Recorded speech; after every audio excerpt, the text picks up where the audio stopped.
अस्सलाम वालेकुम एवरीवन। उम्मीद करती हूँ आप तमाम लोग बिल्कुल खैरियत से होंगे और रमज़ान आने वाला है, आप उसकी तैयारी कर रहे होंगे। तो जैसे कि मैंने अपनी पिछली वीडियो में बताया था कि हम किस तरह से कुरान जर्नलिंग को स्टार्ट कर सकते हैं, और रमज़ान जो है एक बहुत अच्छा महीना है कि इसमें हम अगर स्टार्ट करेंगे दुआओं से, कुरानिक दुआओं से, तो ये हमारे लिए कितनी ज़्यादा आसानी हो जाएगी और हमारी एक प्रैक्टिस भी हो जाएगी। हमने आगे से पूरे कुरान को हमने किस तरह से लेकर चलना है और किस तरीके से हमने उसकी कुरान जर्नलिंग करनी है। वो वीडियो मैंने बनाई थी कि how to start Quran journaling, और उसमें मैंने पूरा स्टेप बाय स्टेप आपको तरीका बताया था, एक पूरी गाइड दी थी और मैंने अपने न्यूज़लेटर में भी वो सेंड की थी। तो उस वीडियो में और उसके अलावा इंस्टाग्राम पर भी मुझे कुछ लोगों के मैसेजेस आए कि हम कुरान जर्नलिंग क्यों करें, यानी इसका फ़ायदा क्या है। एक ने तो ये भी मुझे कहा कि जब कुरान लिखा जा चुका है, अहादीस लिखी जा चुकी हैं, तो फिर हमें फ़ायदा क्या है, इतना हम सजा सजा कर लिख रहे हैं। तो सबसे पहली बात तो ये है कि सजा सजा कर लिखना कोई ज़रूरी नहीं है। आप बिल्कुल प्लेन, जिस तरह से मैंने वो कुरान जर्नलिंग वाली वीडियो बनाई थी, आप सेम उस तरह से कर सकते हैं, बिल्कुल प्लेन तरीके से, कोई आपको सजाने की ज़रूरत नहीं है। लेकिन अब हम आ जाते हैं कि हमें कुरान जर्नलिंग करनी क्यों है, ये क्यों ज़रूरी है। तो आज मैं आपको 5 फ़ायदे बताऊँगी कुरान जर्नलिंग के कि हमें क्यों करनी चाहिए। सबसे पहले जो इसका फ़ायदा, सबसे बड़ा जो फ़ायदा है वो ये है कि हम इस कुरान जर्नलिंग के ज़रिए से कुरान से कनेक्ट हो जाते हैं और अल्लाह से कनेक्ट हो जाते हैं। हमारा जो कनेक्शन, एक पर्सनल कनेक्शन है, वो अल्लाह से और कुरान से बहुत ज़्यादा स्ट्रॉन्ग हो जाता है। आप देखें कि जब हम कोई चीज़ लिखते हैं तो वो ज़्यादा देर तक हमारे दिमाग में रहती है। आप जैसे स्कूल के बच्चों को देख लें कि जब स्कूल के बच्चे जो होते हैं, हम उनको ज़्यादा से ज़्यादा लिखने की तरफ लेकर जाते हैं। हम उनको कहते हैं कि आपने कोई चीज़ जब पढ़ ली है तो आप उसको लिखें, आप उसको रिवाइज़ करें। जब हम लिखते हैं तो वो चीज़ हमारे जहन में ज़्यादा देर तक रहती है, क्योंकि जब हम कोई भी चीज़ पढ़ रहे होते हैं तो हम बहुत आसानी से उसको पढ़ लेते हैं। लेकिन जब हम लिखते हैं तो उस लिखने में हमें थोड़ा टाइम लगता है और थोड़ा सोचना पड़ता है। यही पूरा मकसद है कुरान जर्नलिंग करने का, कि जब हम कुरान जर्नलिंग करते हैं तो हम उसमें गौर व फिक्र करते हैं, तदब्बुर करते हैं, जो कि अल्लाह ताला ने, जिसका बार बार कुरान पाक में हमें हुक्म दिया है कि इस पर गौर व फिक्र करो। अल्लाह ताला बार बार कहते हैं कि तुम इस पर गौर व फिक्र क्यों नहीं करते। और ये गौर व फिक्र जो है ये सिर्फ कुरान में नहीं, बल्कि हमें अपने इर्द गिर्द हर चीज़ में, क्योंकि हर चीज़ जो है वो अल्लाह ताला की कारीगरी है, अल्लाह ताला के होने का हमें जो है वो एक सबूत देती है कि किस तरीके से हर चीज़ जो है वो एक अपने सिस्टम के मुताबिक चल रही है। सूरज अपने टाइम पर आता है, चांद अपने टाइम पर आता है, अपने टाइम पर जाता है। दिन जो है वो किस तरीके से रात में तब्दील हो जाता है और रात जो है वो दिन में तब्दील हो जाती है। ये तमाम चीज़ें जो हैं अल्लाह ताला ने हमें इन पे गौर व फिक्र करने का हुक्म दिया है। तो जब हम कुरान जर्नलिंग करते हैं तो इसका सबसे पहला जो फ़ायदा वो हमें मिलता है वो ये कि हम कुरान से और अल्लाह से ज़्यादा अटैच हो जाते हैं। हमें अगर जैसे कि मैंने आपसे कहा था कि आप रमज़ान के लिए कोई भी 15 या 30 जो है दुआएँ या आयात, वो आप अभी से सिलेक्ट कर लें और आप उन पर कुरान जर्नलिंग करें हर रोज़। जब हम हर रोज़ करेंगे और हमें पता होगा कि हमने इस टाइम पर बैठकर कुरान जो है उसके साथ जुड़ना है, हमने एक आयत देखनी है, उसका तर्जुमा लिखना है, उसकी तफसीर ढूंढनी है और फिर उस पर गौर व फिक्र करना है, तो ये हमारे कनेक्शन बिल्ड होगा। और ये कोई टाइम वेस्ट भी नहीं है, बल्कि जितना टाइम हम इस कुरान पाक में लगाएंगे, उसको समझने में, उसको लिखने में, उसको पढ़ने में, वो हमारा सारा टाइम जो है वो इबादत काउंट होगा और हमें जो सवाब मिलेगा वो उसको अलहदा, और जो हमें अल्लाह ताला जो हमें बताना चाहते हैं कुरान के ज़रिए वो भी हमें समझ मिलेगी। मतलब कितने ज़्यादा फ़ायदे इस एक चीज़ में हैं। फिर इसका जो दूसरा फ़ायदा है वो ये है कि जब हम कुरान पाक का तर्जुमा और तफसीर पढ़ते हैं तो वो हम पढ़ते हैं, हमें समझ आ जाती है। लेकिन जब हम एक एक आयत का या चंद आयात का गौर व फिक्र उस पर करने लगते हैं, कुरान जर्नलिंग उसकी करते हैं, तो हमें हर रोज़ एक नई से नई जो एक नया से नया वर्ड है हर आयत में, वो हमें समझ आएगी। जैसे कि जब हम मुसलसल कुरान पाक का करते रहेंगे तो हमें काफ़ी ज़्यादा ऐसे वर्ड्स हैं जिनकी हमें समझ आने लग जाएगी। फिर वो आगे किसी आयत में आएंगे तो हमें फ़ौरन हमारे दिमाग में होगा कि इसका ये मतलब है। इस तरीके से हमें कुरान समझने में, यानी उसका तर्जुमा समझने में भी आसानी होगी, क्योंकि ज़ाहिर है हम लोग जो हैं वो अरबी नहीं है, अरबी हमारी ज़ुबान नहीं है, हम अजमी हैं और हमें कुरान की ज़ुबान को यानी अरबी को समझने में भी टाइम लगता है। तो जब हम कुरान जर्नलिंग करते हैं तो उसमें हमें यही फ़ायदा है कि जो भी कोई नया लफ्ज़ आएगा उस एक आयत में या कुछ आयात में जो हम कर रहे हैं, तो वो हमें नेक्स्ट जब हम पढ़ेंगे तो हमें उसमें फ़ायदा होगा। हमें समझ आ जाएगी कि इसका हमने दूसरी आयत में ये मतलब पढ़ा था, यहाँ पर इसका ये मतलब है। इस तरीके से आहिस्ता आहिस्ता जो है वो हमें कुरान पाक की जो आयत हैं उनकी समझ आनी शुरू हो जाएगी काफ़ी हद तक। इसलिए इसका ये दूसरा फ़ायदा था। इसका तीसरा फ़ायदा ये है कि जब हम कुरान जर्नलिंग करते हैं तो हमें हर आयत की जो है वो बेहतर तरीके से हम उसको समझ सकते हैं। जैसे अगर हम सिर्फ तर्जुमा पढ़ रहे हैं तो समझ तो हमें तब भी आ रही है, कि अल्लाह ताला कुरान पाक में क्या फरमा रहे हैं। लेकिन जब हम जर्नलिंग करते हैं, यानी उसकी तफसीर सुनते हैं या पढ़ते हैं, डिफरेंट बुक्स से पढ़ते हैं, डिफरेंट उलमा से या जो स्कॉलर्स हैं उनकी हम तफसीर सुनते हैं कि वो किन किन का क्या पर्सपेक्टिव है, वो किस तरीके से हदीस को लेकर वो उसकी तफसीर कर रहे हैं। जब हम ये देखते हैं तो हमें हर आयत जो है वो उसका एक नए तरीके से हमें उसकी समझ आती है।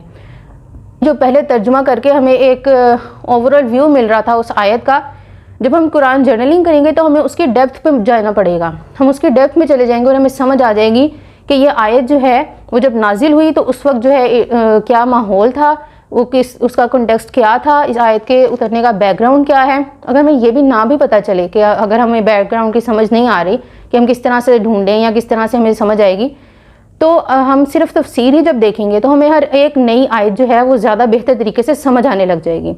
सिर्फ तर्जुमा पढ़ने से हमें एक नॉर्मल सी समझ आएगी, लेकिन जब हम उसकी तफसीर पढ़ेंगे, उसकी जर्नलिंग करेंगे, उस पर गौर व फिक्र करेंगे, तो वो हमें उसकी ज़्यादा बेहतर तरीके से उसकी अंडरस्टैंडिंग हो जाएगी।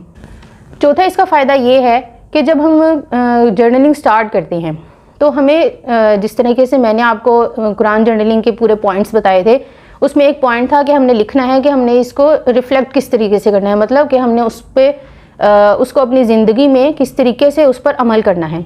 कोई भी आयत होगी, जब हम उसको देखेंगे, हम उसकी तफसीर में जाएंगे और हमें समझ आएगी कि इस आयत में अल्लाह ताला हमें क्या हुक्म कर रहे हैं, या अल्लाह ताला जैसे मुनाफिकीन पर के लिए जो आयत हैं उन पर मुनाफिकीन की कौन सी ऐसी चीज़ें थी जिन पर अल्लाह ताला नाराज़ हैं और हमें वो चीज़ें नहीं करनी। यानी हर एक आयत, यानी अगर वो आयत मुनाफिकीन के लिए है या कुफ़ार के लिए है, तो उससे हमें ये चीज़ मिलेगी कि हमने ये काम नहीं करने, कि ये अल्लाह ताला के गज़ब गज़ब के काम हैं। हम इन कामों को करने से अल्लाह ताला का गुस्सा जो है वो आएगा, तो इस वजह से हमने ये काम नहीं करने। और जो मोमिनीन की आयत है, जब हम वो पढ़ेंगे तो हमें समझ आएगी कि ये वो काम हैं या ये वो खूबियाँ या खसूसियात हैं जो हमें अपने अंदर लेकर आनी हैं। तो इस तरीके से हम उसको अपनी ज़िंदगी में इम्प्लीमेंट कर सकते हैं। और कुरान पाक जो है वो अल्लाह ताला ने इसीलिए नाजिल किया था कि हम उसको पढ़ें, समझें और उस पर अमल करें। अगर हम उसको सिर्फ पढ़ लेते हैं, जैसे कि नॉर्मली हम अरबी पढ़ रहे होते हैं, सवाब तो उसका भी है, एक एक हर्फ पढ़ने का सवाब है, लेकिन वो जो हम पढ़ रहे होंगे वो सिर्फ हमें सवाब मिलेगा, हमें समझ नहीं आएगी। जब हम उसका तर्जुमा पढ़ेंगे तो हमें कुछ समझ आएगी, जब हम उसकी तफसीर में जाएंगे और उस पर गौर व फिक्र करेंगे तो हमें और ज़्यादा बेहतर तरीके से समझ आएगी और हमें ये जहन में आ जाएगा कि हमने किस तरीके से उसको अपनी ज़िंदगी में इम्प्लीमेंट करना है। और इसका पांचवा फ़ायदा ये है कि जब हम कोई चीज़ लिखते हैं तो हमें उसको रिकॉल करने में आसानी होती है। जैसे कि वो एक बहन ने मुझे कहा कि जब अब कुरान पाक भी हमारे पास लिखा हुआ है, अहादीस भी हैं, तफासीर भी हैं, तो ज़रूरत क्या है लिखने की। ज़रूरत ये है कि जब हम अहादीस या तफासीर देखते हैं तो वो एक एक आयत की इतनी इतनी लंबी तफसीर है कि जब आप दोबारा जो है वो उस आयत को पढ़ेंगे तो आप उस पूरी तफसीर को जो है फिर से आप दोबारा नहीं देख पाएंगे। यानी अगर आपके पास उस टाइम वो बुक मौजूद नहीं है या आपके पास इतना टाइम नहीं है कि आप वो पूरी तफसीर पढ़ें, तो जो आपने पॉइंट्स लिखे होंगे, मैं मोस्टली सबको कहती हूँ, मैं ख़ुद भी यही लिखती हूँ कि पॉइंट्स लिख लेती हूँ, क्योंकि जब हम पॉइंट्स लिख लेते हैं तो हमें पता होता है कि इस आयत में हमने इसकी जब तफसीर पढ़ी थी तो हमने ये जो पॉइंट्स हैं ये हमने उस तफसीर में पढ़े थे। जब हमारे जहन में वो एक पॉइंट आ जाएगा तो उस पॉइंट से हमें उस पूरी तफसीर को याद करने में आसानी हो जाएगी। जैसे कि हम अगर लिखेंगे कोई भी एक पॉइंट लिखेंगे, जिस तरीके से मैं अपनी मोस्टली जो वीडियोस हैं उसमें मैं पॉइंट्स के ज़रिए समझाती हूँ। जैसे कि अभी इस वीडियो में भी मैंने आपको कहा कि मैं इसके 5 बेनिफिट्स हैं, यानी 5 पॉइंट्स मैं आपको बताऊँगी। जब हम पॉइंट्स याद रखेंगे, सिर्फ अपने जहन में पॉइंट रखेंगे कि जैसे रिकॉल करने में आसानी होती है, आयत को याद रखने में आसानी होती है, ज़्यादा बेहतर तरीके से हम याद रख सकते हैं। तो ये कुछ पॉइंट्स हैं, अगर आप इन पॉइंट्स को याद रखेंगे तो आपको ये पूरी बात को याद रखने में आसानी होगी। आपको ज़रूरत नहीं होगी कि आप बार बार आकर मेरी वीडियो देखें और आप देखें कि मैंने उसमें क्या बताया था। आप सिर्फ ये पॉइंट्स याद रखेंगे तो आपको आसानी रहेगी। इसीलिए जब हम वो पॉइंट्स लिख लेते हैं या अगर हम ज़्यादा लंबा भी लिखते हैं तो हमने जब वो दोबारा वो आयत हमारी जब हम उसको रिपीट कर रहे होंगे कुरान पाक और वो दोबारा आयत आएगी और हमें अगर कोई चीज़ की वहाँ पर समझ नहीं आ रही होगी तो फिर हम वो तफसीर दोबारा पूरी तफसीर पढ़ने की बजाय अगर हम वो सिर्फ जो हमने जर्नलिंग की है हम उसको देख लेंगे तो वो हमें याद आ जाएगा कि हमने उस टाइम पर क्या पढ़ा था। हम दोबारा से तफसीर भी पढ़ सकते हैं, बिल्कुल पढ़ सकते हैं, बल्कि ज़्यादा सवाब होगा कि हम फिर से पढ़ रहे हैं। लेकिन अगर हमारे पास इतना टाइम नहीं है या हम सिर्फ एक गो थ्रू कर रहे हैं अपने आप को कि हमने पूरे सुपारे की जो है वो एक जो जुज़ है उसकी हमने कुरान जर्नलिंग कर ली, अब हम देखना चाह रहे हैं कि हमें पीछे क्या क्या पढ़ा, तो हम अगर उस जिस नोटबुक में हमने वो लिखी होगी, हम उस नोटबुक को पूरा पढ़ लेंगे तो हमें एक आइडिया हो जाएगा, एक समझ आ जाएगी कि हमने किस आयत में क्या चीज़ पढ़ी थी। ये फ़ायदा है कुरान जर्नलिंग का, जो बेसिक फ़ायदा है कि हमें रिकॉल करने में बहुत ज़्यादा आसानी होती है।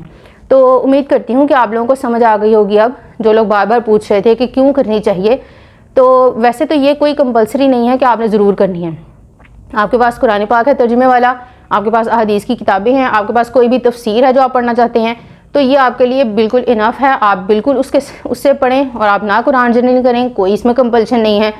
लेकिन जब आप थोड़ा टाइम लगाएंगे इसमें, तो वो टाइम आपका ज़ाया नहीं होगा बिल्कुल भी, बल्कि वो टाइम आपका इबादत में काउंट होगा और आपको ख़ुद भी फ़ायदा होगा उसका कि आप ज़्यादा बेहतर तरीके से उन आयात को अंडरस्टैंड कर सकेंगे और फिर उसके ऊपर अमल कर सकेंगे। तो उम्मीद करती हूँ कि अगर जिनके कोई भी क्वेश्चंस थे वो इसमें जो है वो उनको उनके आंसर मिल गए होंगे। अगर फिर भी आप लोगों को कोई भी कन्फ्यूजन है तो आप मुझसे पूछ सकते हैं। नीचे डिस्क्रिप्शन में मैंने अपना न्यूज़लेटर का लिंक दिया है, आप उसको सब्सक्राइब कर लें ताकि मेरी नेक्स्ट कोई भी मैं जो ईमेल भेजूँगी वो आपको मिल जाए। उसके अलावा मेरे इंस्टाग्राम हैंडल का नीचे लिंक है, आप वहाँ पर कोई भी मुझसे क्वेश्चन कर सकते हैं और इस वीडियो के कमेंट बॉक्स में भी आप कोई भी क्वेश्चन कर सकते हैं। और जहाँ तक मुझे नॉलेज होगी, जहाँ तक मुझे मेरी पूरी कोशिश होगी कि मैं आप लोगों के हर एक सवाल का जवाब दे सकूँ। अल्लाह हाफिज़।